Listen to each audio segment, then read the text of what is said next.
মকর রাশি, ধনিষ্ঠা নক্ষত্রে জন্ম, শুক্লপক্ষের অষ্টমী তিথিতে। বলুন এবার কি প্রশ্ন আছে বলুন। আমার একটা বউয়ের সাথে 490 কেস চলছে, বউ ডিভোর্স চাইছে কিন্তু বসছে না, আমাদের কি ডিভোর্স হবে না, ও ফিরে আসবে, এটাই আমি জানতে চাইছি। মঙ্গল রাশি স্টেট অ্যাওয়ে ডিভোর্সে কানেকশন, স্ট্রেট ফরওয়ার্ড ডিভোর্সের কারণে ডিভোর্স হবে, কিন্তু ডিলে কেন করাচ্ছে বলুন তো? ডিলেটা করাচ্ছে শনি, আপনার লগ্নের সঙ্গে শনি কানেক্টেড, একাদশপতির সঙ্গে শনি কানেক্টেড, ডিলে করিয়ে দিচ্ছে যে কোনো জিনিস। আপনার গভর্নমেন্ট থেকে পেনাল্টিও আসছে এবং সেটাও ডিলে, বুঝতে পারছেন? আচ্ছা, সে ডিভোর্স নিয়ে নেবে তাহলে? ডিভোর্স হয়ে যাবে। আচ্ছা, তাড়াতাড়ি হবে না নাকি দেরি হবে? ডিলে হবে, ডিলে করাবে।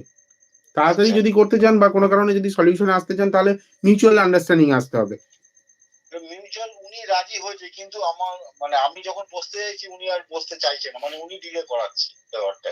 ডিলে হবে, শনি ডিলে করাচ্ছে, আপনি শনির প্রতিকার না করা পর্যন্ত অনেকটা ঝোলাবে এটা। আচ্ছা, আমি মানে 2026-এর মধ্যে হয়ে যাবে কি না কিন্তু আরো দেরি?